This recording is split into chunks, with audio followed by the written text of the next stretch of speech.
It's two dudes with attitudes, of wrestling podcast with Ryan enjoys wrestling and MW. Oh, and this is our WWE edition weekend review where we're going to cover all things Raw, NXT, and we're going to do some highs and lows for you.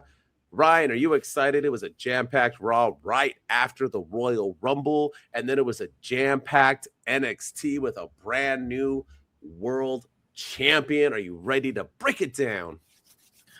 I am. It was a good week of WWE. The Rumble was a little bit of a dud.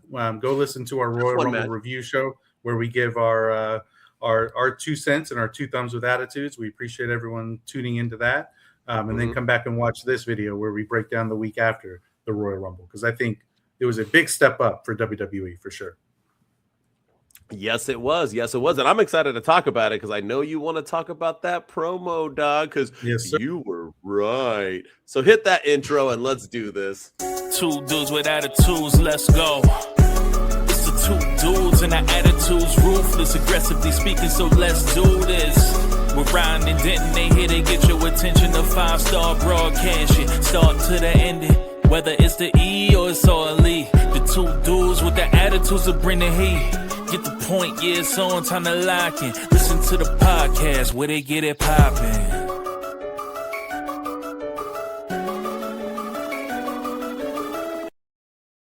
Yes. So when we start off Raw, we're going to go right into how Ryan is right. We'll go the double R over here. We'll talk about it. But beforehand, we ended the last one. I want to start off with this one. I want to give major props to a former WWE superstar. That is one major bad. Props. Yeah, major props. Oh, good job, major props. I love it. To Bad Bunny. Yes, ladies and gentlemen, he has wrestled in the WWE a couple of times. He has some of the best matches ever. If you want to see the greatest entrance of all time, go watch Backlash 2023, where he walks out in his home country, our home area, city. What is it considered? I forget. It's America, but nonetheless. Yeah, territory. Territory. Thank you for missing the word.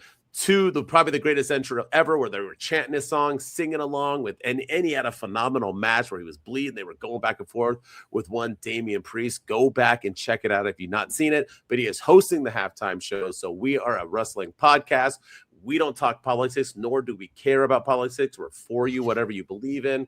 This isn't about politics. This is about good music. He's going to get the crowd bumping, and he is a former WWEer. So we give you props, Bad Bunny. Go kill it on Sunday. We're rooting for you. Plus, your boy MWO is Puerto Rican. So, boom. There you go. Yeah. So, I got to live it up. I'm excited, man. Oh, yeah. I do think the halftime show is going to be better than the game for sure, because we all prayed for the Chiefs to be out of the Super Bowl, and instead we got the Patriots. So we got to be careful what we wish for sometimes. The weakest Patriots team in the history of the NFL ever. And I'm sorry, I know I'm a Rams fan, but who didn't want to watch Matthew Stafford? We want to watch Sam Darnold slinging around some interceptions. Get out of my face with that garbage. But anyway, let's get into what we're here for, and that's Monday Night Raw, baby. And we're going to open it up. I'm going to let you start. Your Royal Rumble winner, my tribal chief, but your Royal Rumble winner, Roman Reigns, decides that he's going to go and call out. Me. I'll always acknowledge you, baby. But he is going to face CM Punk at WrestleMania. They cut a promo. Ryan, the floor is yours. I'll give my opinion after you. Go ahead. All right. So I'm gonna be unbiased, because I do think that Roman Reigns should have won the Royal Rumble. I think it was the right decision. And the reason why I keep harping on it is because, who else could have won the Rumble? Realistically, people say that Braun Breaker should have won it, but Braun's not ready yet. And then if Braun's not ready yet, then neither is Obafemi, because Obafemi hasn't been on the main roster for very long at all. So, realistically, who could have won the Royal Rumble? There really was nobody wanted to see Cody Rhodes win that thing again. Mm-hmm. Nobody wanted to see Jey Uso win that thing again. We saw what happened when they we want them to push new stars, right? So let's push a new star. They pushed Jey Uso last year, and we all laughed at it, and we all didn't like it.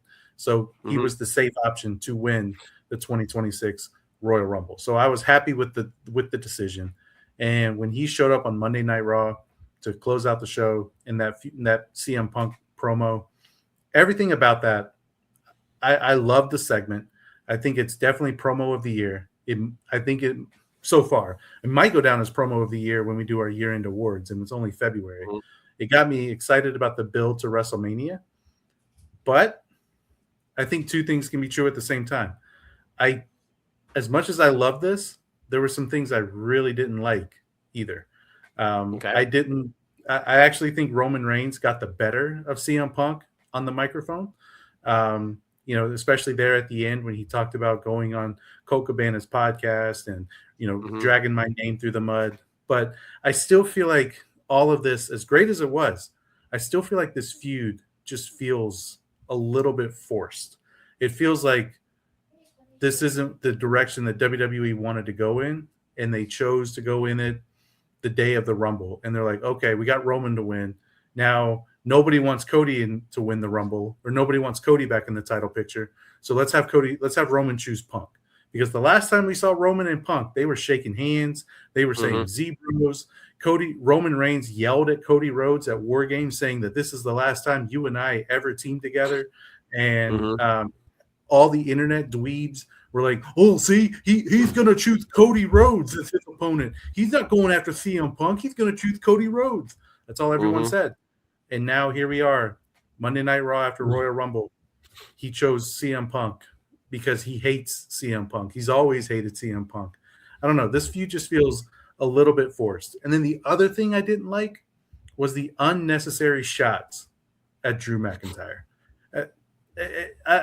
Like Drew McIntyre just became he beat the guy who beat Roman Reigns. He beat the guy who ended who ended Roman Reigns' 4-year WWE Undisputed Championship reign. And he's the easy way out. Oh, you choose him. You beat him all the time. He sucks. I get it, right? It's kayfabe. CM Punk has had a with Drew McIntyre. He has no respect for him. Roman Reigns doesn't have any respect for him either. But I feel like they did his title reign a complete and utter disservice. And I feel like Drew McIntyre now, because they just kept going on. Like, oh yeah, you could choose Drew McIntyre. You could choose him. He's the easy guy. You could easily beat him. But I'm the best in the world, and you want to face me. I don't know. I just felt like those shots were a little unnecessary, and I feel like Drew's going to have to cut a hell of a promo on SmackDown to get people back on his side to kind of show that he is a legit champion. And I think he's legit. I think he's awesome. But I don't think that promo did him any favors. But other than that, I love this segment. I thought it was great. And for the first time in a long time, I'm super pumped for WrestleMania. And it's only February. So if they keep this up, it's going to be a great build for WrestleMania 42. So you're right. Drew McIntyre should be pissed off. He's not the only one that should be pissed off, though. The USA Network should be pissed off. Everybody who works for SmackDown should be pissed off because they dog them a lot, too. Why would I want to be on SmackDown? Why would I want to do that? I want to be on Netflix. I want to be on the Raw. This is the A show. Okay, we used to do that back in the days, but this isn't a SmackDown versus Raw segment. It was very, very weird that they continued to bring down the other brand, bringing down the other channel. I would be pissed if I was USA Network. I would have been all over the phone with TKO. Say, what the hell are you guys doing? Like, Netflix is the only show to watch? Like, what are we doing here? And if I was Drew McIntyre, I'd be pissed off too, because I'm sure that wasn't ran by him. He's the MVP of the WWE right now. What the hell is Roman and CM Punk who hasn't been doing lately? He's a downgrade. He's bigger than both of them. It was really, really weird. Also, was this promo fire? Yes. Was it fun? Yes. Do I think the match is worth it now? Yes. Am I excited for it? Yes. Am I half going to eat a shoe for you picking Roman? Yes. Why not? But this shit, as you said, is the most forced shit I've ever seen. People on my TikTok were like, you're wrong, bro. They have a history. No, they don't. Let's not pretend that CM Punk brought the Shield in. That was a gimmick. And they just had to randomly think of that. Don't tell me that they truly hate each other because they both once had Paul Heyman. Neither of them have Paul Heyman. They were in a movie together. They were in Zootopia too. Yes. What the heck? Yeah, they hate each other in real life. Why are we pretending that Paul's a matter? They both hate Paul now. Now all of a sudden they're fighting over who liked him the most. It was forced forced. And it was basically, you're a part-timer, but you were gone for 10 years. You had Paul, but I had Paul. What else can we think of? Shield. You were in the Shield, and I was better. I brought you in, and then you were ungrateful. So we have a history, right? Yes, and we hate each other. Yeah. Here's the thing.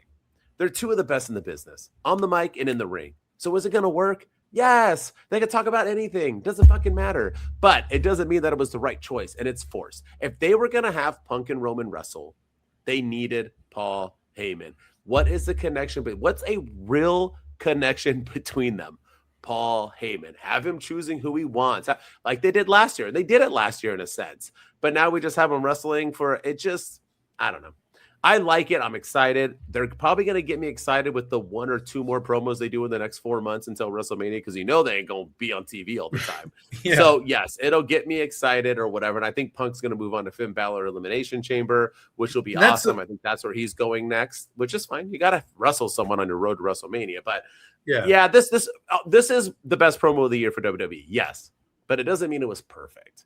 They tried really, you want to say it's not forced, fine, but they tried really, really hard to make it make sense. It's 100% forced. And CM Punk dropping the line of like, you were champion for 1,316 days. Mm-hmm. I was champion for 434 days. I'm better than him. Like, that's a weird flex because and all revisionist history dorks on TikTok and stuff are like, CM Punk's championship, he defended it 159 times. Roman Reigns defended it 41 times. Yeah. But also, like, CM Punk wasn't main eventing shows. CM Punk was like opening he was like the second match against Chris Jericho at WrestleMania 28. Like we can he wrestled Ryback. Like, come on. Like, let's pump the brakes. His championship reign, as good as it was, had some mid moments. He only main evented when John Cena was involved. So let's go back and watch it. But the other person I feel bad for, by the way, just so you know, Punk is winning that match, 100%. He needs his WrestleMania, unless Seth Rollins interferes and joins Roman Reigns, which I don't think he's going to do. Punk is winning that match. This is his WrestleMania moment. He deserves it. He's winning that match. Roman's not coming back to win the title. What's the point? But go ahead. Yeah, you'll tell me right beforehand that that's the right decision, though, that Roman wins. So I'll wait for it. But go ahead. No, he should. He needs his belt back. We need Roman. WWE was the last time WWE was great was when Roman Reigns was champion. So. I mean, okay, we don't need your logic. Who's the other guy? Hit it up. Finn Balor. I feel bad for Finn Balor too because he's already chosen. He can't. Finn Balor's going to lose. Finn Balor's not beating CM Punk. They've already said the match at WrestleMania is Punk versus Roman Reigns. So Finn Balor, all of a sudden, unless he gets thrown in and it's added as a triple threat, but you talk about forced, that'll feel completely forced. So I feel bad for Finn Balor too, and I also feel like it's WrestleMania is in the middle of April again. And here we are the first day of February 2nd, and Roman Reigns has already chosen his opponent. Like, you can't drag this out another couple of weeks to, maybe have him face Drew McIntyre on SmackDown and do a promo with him, come face to face with Punk, do a promo with him, and then make his decision like you always do. You just chose it the day after the Rumble. I feel like that was a little too fast. Yeah, no, I agree. But the reason why is because he's not going to be here in 2 weeks or the week after that. Yeah. So you can't announce later on when you ain't going to be here. This dude ain't going to be here till after Elimination Chamber, and you know it. There's no Roman ain't going to show up. That's why they have Finn versus Punk, because they need something to do while Roman sits at home. So it is what it is. Anyway, you ready? Let's talk about something else that was interesting, and that was what you brought up on our last episode. You even checked it out, our Royal Rumble review show. But Gunther came out to AJ Styles' music, got the crowd super excited. He even did his little like boom, he did it all. I love seeing Gunther with a little bit of personality. He's not a robot, y'all. He's like a small wonder. For those of you that don't remember that, it was a TV show where there was a daughter who was a robot, but she was supposed to be human. That's Gunther, right? He might be a robot, but he's got some humanistic things to him. But he came out and basically was about to run his mouth about AJ Styles, and the person I forgot was his partner. Dragon Lee came out to save the day, but he got choked out like MJF on an episode of Dynamite. He was put to sleep instantly and treated like a bitch. I'm going to call it right now. Not only do I want Gunther to retire Lesnar, Jericho, whoever else is going to retire soon, I think we need to have some fun and have Gunther retire some people that shouldn't get retired as well. Why not? Let's have Gunther retire Dragon Lee and send his ass to AAA. I think Gunther needs to start retiring everybody, because he needs to make up for that embarrassing run in the Royal Rumble. But I did think it was a weird flex. The last 3 things that he's done is defeat AJ and retire him, lose in the Royal Rumble, beat up Dragon Lee. Yeah. What's next? What's he gonna do? Get in Adam Pearce's face? Like, it's just really, really boring. But what say you? What you think about this and the mockery of AJ Styles? I liked it all. I thought it was great. Like you said, it showed a whole new personality of Gunther that we really hadn't seen a lot of throughout his time in WWE. I mean, I think the last time we saw something like this was when he retired John Cena, and he came out to that mega heat on that episode of Raw after Saturday Night's Main Event, and all he said was he made John Cena tap like a little bitch, and he stands on the announce table and he says it again, and he goes into the ring and he says it again, he says it at the top of the stage, he just kept saying it, and he was like smirking about it, and that's really the last time we've seen him show any kind of personality until coming out to AJ Styles' music. I liked it all. I like that he continues to be dominant. The WWE kind of glossed over the fact that he was the number 30 entrant. Oh, they didn't bring it up, did they? Yeah, they didn't even talk about it because it killed his momentum, and they shouldn't have done it. But I mean, I liked everything they did on Raw. I feel like Raw made up for what they did to him at the Royal Rumble coming out at number 30. But him retiring AJ, I want him to, like you said, I want him to retire everybody. R-Truth, Dragon Lee. There you go. Mr. Iguana. Just send them all out of there. Get rid of the El Grande Americana. Like, get them all. Not the original, the newer one, Kaiser. Have him retire him too. Yeah. Yeah, La Parca. Yeah, there's a story there with Kaiser. Yeah, make a 5th La Parca. There is a story. He should retire him, rip his mask off, and say, "Kaiser, you're retired. Now you're back with me. Be my bitch. Back with me in Imperium. Yeah, go grab Tiffany Stratton. Yeah, womp womp. But yeah, no, I agree. I think that's the way to go. Yeah, me too. And something that was interesting is that the Vision, as we spoke about, had an awful showing at the Rumble. They had Braun Breaker get eliminated before he even got in the ring. They had all the other Vision members basically suck up the house and not do diddly squat, because I guess they're nothing without Braun Breaker.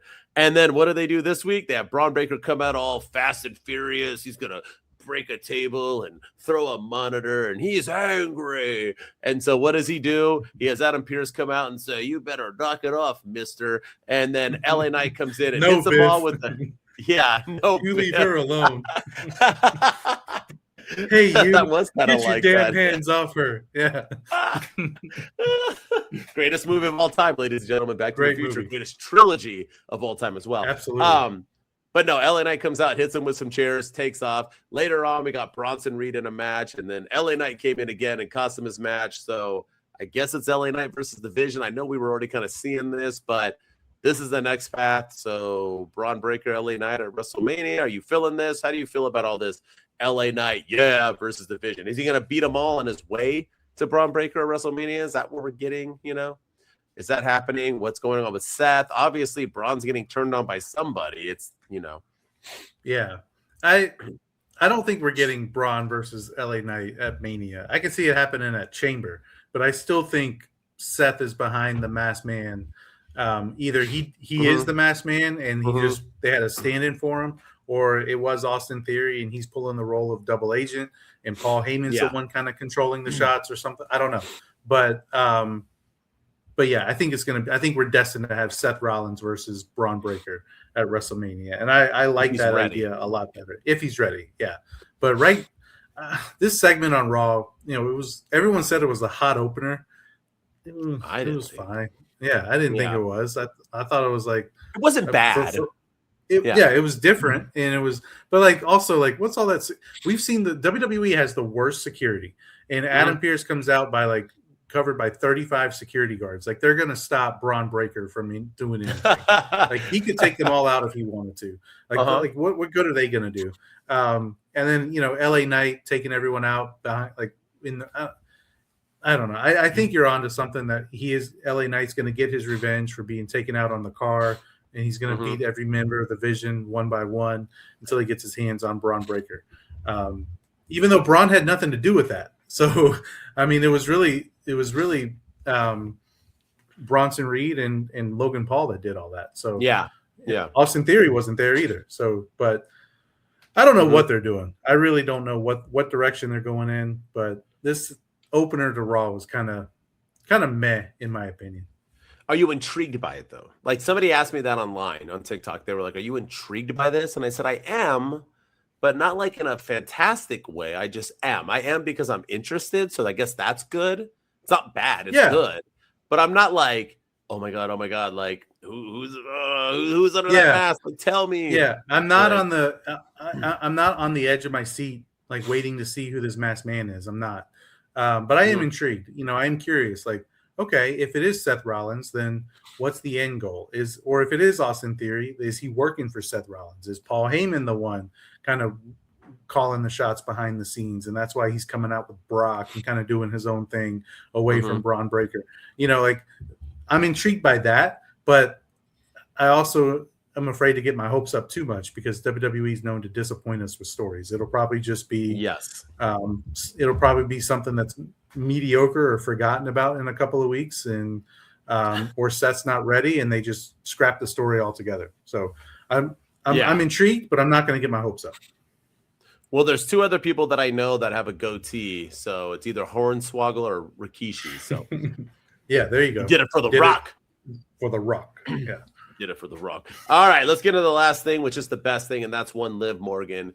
She was introduced by one returning. I was too lazy to fly to Saudi Arabia. Dirty Dominik Mysterio was back, baby. He introduced his sexy-ass girlfriend, and she introduced Raquel Rodriguez to the surprise of everybody. Raquel came out and was like, hey, bitch, why the hell did you cost me my Royal Rumble match? And Liv Morgan was like, because somebody had to win. And then Raquel was like, okay. And then basically she was like, but whatever you do, don't interfere in my next match. And then everybody waited for Liv Morgan to interfere. And the worst part about it is that her coming out did absolutely nothing. It was actually Roxanne who kind of threw it off. So it wasn't even Liv's fault. So if you're going to have her blame Liv later, but nonetheless, Stephanie Vaquer beats Raquel, and then Liv Morgan lays out Stephanie Vaquer. She said she was going to go to SmackDown. Maybe she still is, but it looks like she pretty much cemented herself against Stephanie Vaquer. What did you think about this? And Judgment Day is going to split up. What do you think? Like, JD's gone. Do you think it's going to be Finn alone, Raquel and Roxanne together, Liv and Dom together? Like, they're all just going to separate? Like, what do you think's going to happen? Is there still going to be a Judgment Day? Yeah, I think there'll still be a Judgment Day. I think I'm not convinced she's choosing Stephanie Vaquer. I think she just beat her down because she's the champion.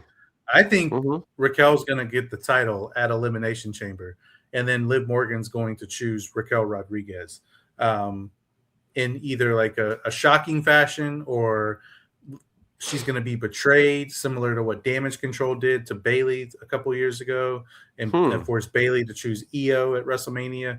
I could see something like that where Liv Morgan gets betrayed, or she's kind of forced into choosing Raquel.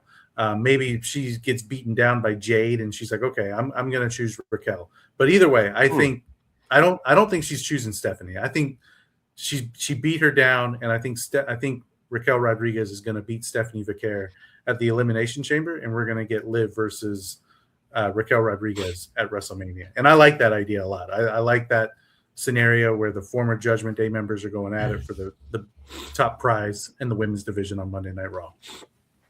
I mean, I hope you like it a lot because he just came up with it. So I hope you didn't come up with that idea. I mean, it stinks. But I think it's better. I think it's better. Yeah, I think it's better than Liv versus Raquel or Stephanie Vaquer. I agree. I don't know if she's going to. I think they love Stephanie Vaquer, and Liv's going to win no matter what at Mania. But yeah, I like that idea. Nonetheless, I like this. I do. It's a triple threat. Yeah. A triple threat, yeah. I think we're done with Judgment Day. I think they're all going to just go their separate ways. I think we're going to be over it. Liv and Dom need to be together anyway. We need the power couples. We don't need them in a crew anymore. So, yeah. All right. Jam-packed Raw, though, man. I'm excited for SmackDown tomorrow. I got to give you that much. But something I was excited for was NXT, baby. They brought the house down once again. We're going to start off, though. We had a man who's been beating people up. He came back as a new person. He's no longer a soprano. Forget about it, huh? It's no longer a him. It's no longer a Tony D. Let's go. Not today. He's ready to be a new person, a big beard. And he came out cut a promo and said absolutely nothing. He did it for the Dark State. What say you, Ryan? What'd you think about this promo? That's it. That's the promo right there. I did it for the Dark State. That's what he said. He's coming for the Dark. Okay. So, we give AEW a lot of grief sometimes for not showing video packages and kind of making us count on our memory to be like, okay, who's this guy and who is he and where is he from? Oh, he's from New Japan Pro Wrestling, and I'm supposed to care why? Like, NXT should have done that with Tony D'Angelo. They should have cut some sort of video package or montage to kind of remind us, because I don't remember the Dark State taking him out. He said the Dark State took everything from him, so he's going to take everything from them. But I don't remember them taking him out. Maybe I'm wrong, but that feels like forever ago, and I feel like NXT should have shown us that.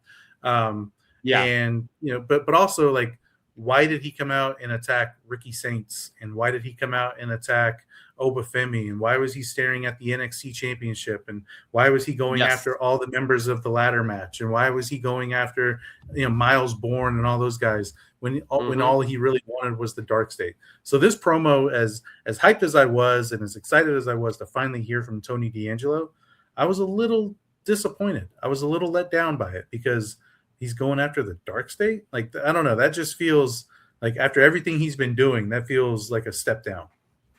He also talked very quietly. He also didn't enunciate properly. I couldn't hear half of it. It was very, very. I love Tony D. I think he's a future of WWE. He's one of the main guys who are going to lead the Federation into the future. But this was a big time letdown. So hopefully, once he gets going with the Dark State, we'll see what happens with it. But this was a letdown. Something that I know you're excited for, because he's always in your closet and you say his name and he appears. Joe Hendry is the new NXT champion. He won the 6-man ladder match. It was either him or Ricky Saints, because I didn't know who the other 4 guys even were, so it didn't matter. But Joe Hendry eliminated Ricky Saints in a weird push drop where Ricky hit the ladder, then hit his face on the rope, looked like he hurt himself. But Hendry's a champ. He went from TNA to NXT. What say you? You excited about it? What you think about the match? I thought the match was fine, I guess. The ending was a little odd with the tug of war with the championship on the top of the ladder, and then the awkward fall of Ricky Saints, and then Joe Hendry becoming the champion. But to be honest with you, I'm not excited about Joe Hendry being NXT champion. I'm not, because it's really because of how they've been using him. He's been kind of a comedy gimmick over the last couple of months in NXT. He hasn't done anything of note on the main roster other than make fun of The Miz, and he lost to Randy Orton as TNA World Champion at WrestleMania.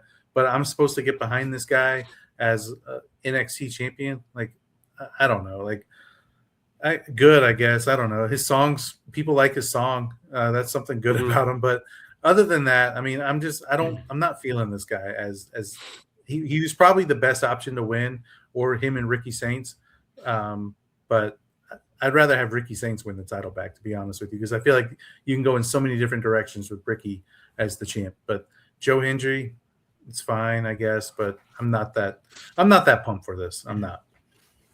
I'd rather have the guy who cut the bad promo and wasn't in the match be the champion. That's Tony D. He deserves it. Me too. Joe Hendry, here's the thing. I don't dig Joe. I have nothing against him. I just don't get it. I don't really feel him. I don't think he's great. I don't get the appeal. I never have, and I still don't. So when that light-skinned Ginga guy wants to send me another Wikipedia update on him, I'd love to hear it. But it still hasn't changed my opinion. I don't get him. But with that said, I get why they picked him. I mean, if you haven't noticed a trend, every organization now is going with the most popular person. We got MJF. We have CM Punk with a Roman Reigns. We got Drew with Cody on the horizon. Now we have Joe Hendry. You got to pick where the money is and whether or not I feel him. He's a fan favorite. People like him. I bet they're hoping it'll put some eyeballs on the product. He's a former TNA guy, so they have that with their connection together. Makes sense. I'll give it a shot. I'll give it a chance, see what he does with it now being the main guy. Let's see what happens. So, yeah. Yeah. First weekend without Ava, man, and it went womp womp, huh? Yeah, they even showed her in a video package, which was odd. They had Robert Stone as the new GM. Like, womp womp. Yeah, cool. Yeah. Whoop-de-doo, Basil. Yeah, what does it all mean? But anyway, all right, that's our weekend review, ladies and gentlemen. And now it is time to get into our segment, highs and lows, where we're going to give a couple highs and a couple lows for this week of WWE. I think you have a song, no? Highs and lows, let's go. Yes, you do. This is highs and lows, it's time for the list. Who's killing it and who should probably go and sit? You're the best, getting listed up high as hell. It's for the lows, they can come up here and take a L. Yes, they got their fingers on the button, yeah. Never sweat the mid, just the best and who run it. I'ma let them chill, let them run through the list of names. This is highs and lows, go ahead and do your thing. All right, Ryan, you always get to go first. Let's start with the lows. That's how we do it now. Let's end on a positive. Yeah. Ryan, what's your first low of this week of WWE? I'm going to go with the WWE's use of the tag team division right now. You have the Usos who have the tag team titles, but Jimmy's not there, so Jay's having to do stuff on his own. You have the Wyatt Six. Okay, big deal. They just lost their tag team titles to the MFTs. But who else? Because DIY is gone because Tommaso Ciampa's in AEW now. The War Raiders got literally destroyed by Obafemi on Monday Night Raw. New Day's not doing anything right now. Judgment Day is focusing on other things because JD McDonough's not there and Finn Balor's going for the world title and Daddy Dom has 2 singles championships. It's like, what are we doing with the tag team division in the WWE? It just feels very, very stagnant, very, very stale. It needs an overhaul. And I'm just not, I don't know what they've done to it. Like tag team wrestling was one of the best things about the WWE in the Attitude Era and the Ruthless Aggression Era, the PG era. It was tag team wrestling was on fire. And now lately it's just been a complete and utter afterthought. And it's really sad to see. But where are Montez Ford and Angelo Dawkins, the Street Profits? Like, what have they been doing? They're not doing anything right now. Like, I don't know. The tag division in WWE is probably the worst that it's ever been. Oh, worse than all of pro wrestling as well. When both champions don't matter. Like you said, the Usos just won it, and then Jimmy had to go on hiatus. I get why. Probably something's going on with wifey, maybe the baby, this and that. So he needs to be there. I get it. But then why give them the titles, right? And then we have the MFTs just beating the Wyatts, who are irrelevant. Now the MFTs, people don't even know they have it. Solo Sikoa didn't even come out with it at the Rumble. They said he was a champion, but he didn't rock it or anything. Like, it was just you're right. Tag team division, super low. Awful. Super duper low. It is. I'm going to keep my low simple because we already talked about it. My first one's the men's Royal Rumble match. I know we already talked about it, but I had to put it in here because that's how bad it was. It was just an awful showing from everyone. I don't think anybody stood out, from Roman to Brock to Cody. Why have these big names if you're not going to have them involved? And if you're going to add somebody like Powerhouse Hobbs, why not let him have a good moment or two, eliminate somebody? Like you said, you had Oba eliminate all these people, then you had him get eliminated Brock Lesnar, who was then eliminated during a Yeet Fest. So it's like, I don't get what's happening. And we had Jay and Roman moments, but nothing too big. You had nothing going on with the Vision, no bickering, no. It was just a really abysmal men's Royal Rumble. Like I said, top 3 worst Rumbles in the history ever, by far. And I think now 2 of the top 3 worst Rumbles were both won by Roman Reigns. So sounds like I'm a Roman Reigns hater right now, but I'm not. I love Roman. But I got to give it to the men's Royal Rumble match. Definitely a low. I couldn't leave it out. Yeah, no, that's fair. It's a solid pick, and no surprises, no Jericho, no nobody else. Yeah, no surprises at all. Sad. None. Seth? No one. Yeah. All right. What's your second one? Let's go with. All right, I'm gonna go with this one. I'm gonna go with the AEW defectors. And I'm not talking about I'm talking about the people on the main roster, not so much like Ethan Page and Ricky Saints and Mariah May or Blake Monroe, any of them, but Brian more Pillman, more like Rusev, Aleister Black, Ray Phoenix, and Penta. What are these guys doing? All we heard was how Tony Khan fumbled them, how Tony Khan dropped the ball with them, and he did. We'll call a spade, but Triple H isn't doing anything with him. He's sure as hell not doing any better than what Tony Khan was doing. Aleister Black has been there since August of last year, and he hasn't been on a single PLE. He wasn't at the Royal Rumble. He hasn't done anything. And then Rusev has had a couple of shots for the Intercontinental Championship, and he was in the Rumble, but he didn't do anything in the Rumble. Ray Phoenix is completely irrelevant without Penta as his tag team partner. Ray Phoenix is a former international champion in AEW, and he beat John Moxley, but he's losing to Carmelo Hayes in the U.S. Open Challenge match on SmackDown, and he's just a complete afterthought. And then Penta is, he's hit or miss. He's got a great entrance, and I think the fans love him, but he hasn't won a championship. He hasn't really done much. He hasn't really done a lot. And I feel like Triple H has fumbled all of these AEW people that have come over. So I'm really interested to see how Royce Keys does in WWE, because all the rumors are saying he's going right to the main roster. He's going to be on the SmackDown brand. And if that's the case, then I'm a little nervous because the track record really isn't the best. No, he should go to NXT, just like Jay Cargill should have. He should.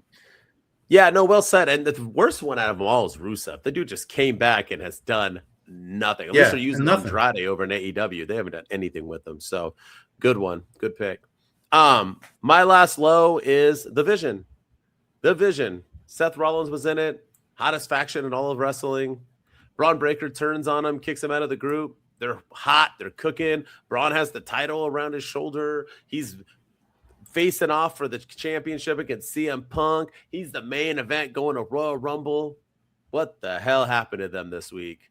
We got the Bronson Reed losing on Raw. We have Braun Breaker not even making it in the match. All the other guys didn't show. I don't know what the hell was the point of bringing Austin Theory back. He's worse than he was beforehand. He goes back and taking selfies of himself. Why can't this talented wrestler not get over through Triple H? The Vision is just a huge. They're wasting Logan Paul, for crying out loud. Logan Paul seems irrelevant right now. It's just a really bad moment. And Paul Heyman came out with Brock Lesnar. Didn't even care. He's like, all the Vision members are out. All right, come on, Brock. I'll walk you out. Is he in the Vision? Like, what the hell is happening? The Vision is a huge miss. They didn't look any better on Raw. So they look like a bunch of idiots getting dwindled by LA Knight, beating them all up. So, yeah, the Vision is definitely a big low. And the sad thing is Bronson Reed beat Roman Reigns last year. He pinned our tribal chief, our Royal Rumble winner. He pinned him. Yeah. And we thought it was going to lead to big things for Bronson Reed. And nothing came of it. Nothing. And now he looks worse than ever. Yes, he does. All right, let's get into some positives. The highs, brother. What do you got? All right. My first high is the NXT women in the Women's Royal Rumble. Just how they were used, from Sol Ruka to Lash Legend to everybody that was in NXT. Kalani Jordan, JC Jane was everybody. JC Jane, she carried. Wore the belt too. The NXT women showed up in the 2026 Royal Rumble, but in particularly Lash Legend with the most eliminations and Sol Ruka. I think WWE. I think the women's division has a brighter future right now than the men's because there's so many stars that you can build around. Lash Legend being one of them, Sol Ruka being the other. JC Jane, when she gets called up, is going to be an incredible talent. So many other ones in NXT that can carry the torch for the WWE in the future. So I was really happy to see Lash Legend do her thing in Sol Ruka. Sol Ruka was in the final three, I think it was, of the Rumble. I predicted that, by the way. I predicted she'd be in the final two. So to be in the final two, you have to be in the final three, so it counts. I really like how the WWE's used Sol Ruka. I think they see big things for her on the horizon, and then Lash Legend eliminating everybody. And JC Jane and all the other women from NXT really showed out in a women's rumble that lacks surprises, unless you count Tiffany Stratton, which I don't, and Brie Bella. The NXT women carried that Royal Rumble, and in a rumble that Rhea Ripley didn't do anything, Becky Lynch didn't really do anything, Io Sky didn't really do anything. This really showed that the women's division is in really good hands and has a bright future with how well the NXT women showed out.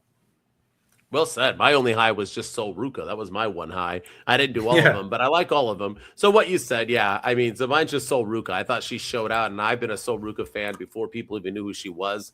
You can check the records. I love her. I think she's beautiful. She's the most talented wrestler. She is a female Will Ospreay. She just does things that people have never done before. She did her double, soul snatcher again at the Royal Rumble. She's just a huge freak. Just everything she does is amazing. She just is her. She needs to already be in the WWE. She already needs to be a champion. She needs to get the Stephanie Vaquer Julia treatment. I always thought she was bigger than them when she was NXT and should have got the titles before them. So I think she needs to go over there and do her damn thing. But yeah, mine's Sol Ruka. But all the women showed out. You are right, for sure. Yeah. All right, last high. Who do you got? I'm gonna give it to the build so far for WrestleMania 42. So for the first time in a long time, I am excited about the road to WrestleMania. And it's only February, so a lot can change between now and then. We were excited about John Cena and Cody Rhodes last year, and a lot changed between the Elimination Chamber and WrestleMania. So we understand that things can change, but how they do CM Punk and Roman Reigns is going to be very interesting moving forward. WrestleMania 41 was really bad, and the build to it was awful. The Rock carried the build to WrestleMania 40, and this one's going to be carried by two of the best ever, and I just can't wait to see it. That one promo on Monday Night Raw, for all of its flaws and all of the things that I didn't like about it, it got me hyped for WrestleMania 42. And I can't wait to see this match. And then I'm also excited to see what Liv Morgan does. Liv Morgan has potential to, challenge Raquel Rodriguez or Stephanie Vaquer. She's going to go to SmackDown. Maybe she challenges Jade Cargill, and we get that there as well. So I do think the hype so far for WrestleMania is off to a good start. So I'm going to give that as my second high of the week. I basically have the same answer again, just a more simple down version again. I have Punk and Roman's promo. I thought, even though, like I said, it was forced, and even though it felt a little, wishy-washy, it was good. And it got me wanting to eat a shoe. It got me feeling I was wrong by saying Roman shouldn't have won the Rumble because it was so damn good. And I know if they have only 2 more promos before Mania or whatever else they're going to do, they're all going to be good. And like you said, I am going to be excited. You're already excited. I'll be pumped up. Smart way to get tickets into Vegas. Might get us going down to Vegas. So we'll see. But I do like the fact, Roman and Rock promo. Bravo. That's my last high of the week. All right. It's a solid pick, man. Yeah. All right. We got the highs and lows done. Now let's get into another high and low type of thing. And that's our weekly segment, our LVD and MVD of the week, where we give our least valuable and most valuable dude or dudette. Doesn't mean we hate or love them. It just means that they were the worst or best book. A lot of options here, but start it off. Who's your LVD of the week? I think this one is the easiest answer of them all, but I'm going to go with the War Raiders. It's a pair of dudes on Monday Night Raw, because they got obliterated by Obafemi. One person took out an entire tag team to make his debut on Monday Night Raw and destroyed them. They got no offense in, just obliterated them. And, I was ranting about the tag team division earlier and lack thereof. I think Obafemi killed another tag team in WWE single-handedly. So, I got to give the War Raiders. I mean, these guys are former tag team champions, and they get just, you want to have Obafemi destroy Tozawa and Otis. Completely believable. But for him to destroy the War Raiders like that was kind of shocking, and I felt bad for them, but it also, again, just shows how little the WWE cares about the tag team division. So the War Raiders are my LVDs of the week. Wasn't even that long ago they were tag team champions. I feel like it was less than a year ago. Wild. Good pick. They were so bad I didn't even think of them. So I'm going with someone a little bit more mainstream, and I'm going with Braun Breaker. He got so much hyped up, ran his mouth, and what happened? He got beat up before the match by probably someone in his own crew, thrown into the ring and eliminated instantly by Obafemi. Then decided he'd be a tough guy and hold Raw hostage by throwing a temper tantrum. And what happened? He got duped by LA Knight, who beat up all his guys and took off. And he was like, all right. and they went to commercial and moved on with their lives, and he wasn't to be seen again. It just is really, really, really bad booking for Braun Breaker this week. This man people are saying he should beat Punk not too long ago, calling me stupid for saying he's not ready. He's ready right now, bro. All right. I know. Whenever we cheer for someone LA Knight and we get super excited, we just assume they need to be champions right away, and that's not what it always means. And Braun Breaker definitely took the L this week, in my opinion, even over the sad War Raiders. Poor guys. Yeah, I mean that's a solid pick. I mean, and don't forget the whole Paul Heyman confronting Adam Pearce on like the pre-show because he drew number 2. Oh yeah, and he's like, he drew the number. You know, like, yeah, but it's like, oh, you don't want to make a madman out of me or whatever. I can't remember the exact quote that he gave, but then he didn't do anything about it. It was awful. All of it was bad. What about the guy on the phone? Is it Rikishi or Hornswoggle? Because we moved on from that too, so I don't know what. I don't know what's going on there. It's the Raw anonymous general manager. That's who it was. Dude, wasn't that Hornswoggle? All right, let's get it. Is it always Hornswoggle? Yeah. I think it is. Right? All right. Let's head on a positive. Our MVDs of the week. Ryan, who do you got? I'm going with a pair, and I'm going with Dude and Dudette, but I feel like it's got to be Roman Reigns and Liv Morgan, the winners of the 2026 Men's and Women's Royal Rumble. And then Roman carried it over with a fantastic promo that I think, like I said, he got the best of CM Punk on the microphone on Raw, and Liv Morgan, doing her thing with Stephanie Vaquer, looking strong as always. So both of these individuals, Roman and Liv, showed out, and they proved why they deserve to win the Royal Rumble. And I thought it was just a great week for them in general. Easy way out. Look I'm going to go with the pair too. The pair that's sitting on Liv Morgan, baby. I'm going with Liv Morgan. She showed out because even though people kind of thought she should win, we weren't sure. Most of the majority of people thought Bianca Belair. A lot of other people thought Rhea Ripley. Some people thought Becky Lynch, but they gave it to Liv Morgan. And then she showed out on Raw with that fire promo, telling her girl, I did it because I did it, which convinced her, and then laid out Stephanie Vaquer, the current women's champion. I know Roman had a great promo. I know Roman won the Rumble, but I got to give it to my girl Liv Morgan just because she a little bit finer than Roman. So I'm going to go Liv Morgan. Oh, well, Roman's pretty dreamy, man. He's a pretty handsome man. Yeah, but Liv Morgan didn't need no veneers to make herself look good. So she looked hot in a mugshot. Sure. You don't believe me? Go check it out. Ain't nobody looked that bad in a mugshot. Hottest mugshot ever. And she was high AF too, and she looked good. Anyway, all right, that's our WWE Week in Review. Once again, if you did not check out our WWE Royal Rumble review show, go check it out. It's already posted. And then if you want, go ahead and check out later. If you're an AEW fan, go check out our AEW Week in Review as well, which will also be posted. Thank you all for tuning in. As always, we appreciate you guys, your love and support. Just start making those comments happen. Start giving us 5-star reviews, please. And if you want to check me out, I'm on my_wrestling_opinion on all social media. Help me out on TikTok and Instagram. I'm starting to blow up a little bit, but the algorithm. So get that bad boy fired up. And with me, as always, is Ryan enjoys wrestling on all the social media platforms, so go follow me there.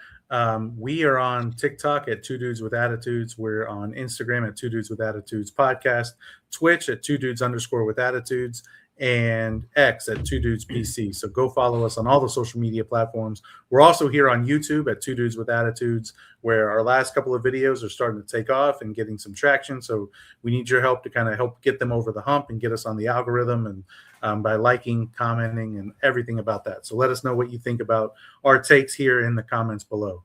And then we're on all the audio formats as well. We're on Apple, Spotify, everywhere you get your audio podcast. So go over there because we're in the top 10% of all listened to wrestling podcasts. We want to get into that top 1%, the top 5% rather. The top 1% would be great too. And the way to do that is to listen, subscribe, and leave us a 5-star rating and review. And where you just tell everyone about why we are the best podcast out there and why you should check out the 2 Dudes with Attitudes, because we're everyone's favorite dudes. And this is going to be our year, man. We're going to blow this baby up. 2026 is the year of the dudes. This is going to be our year, our year. It's a zombie reference. 2 Dudes Wolfpack. We out. 2 dudes with attitudes. Let's go. It's the 2 dudes and our attitudes ruthless, aggressively speaking. So let's do this. We're riding in Denton, they here to get your attention. The 5-star broadcast shit, start to the ending. Whether it's the E or it's all Lee, the two dudes with the attitudes to bring the heat. Get the point, yeah, it's on time to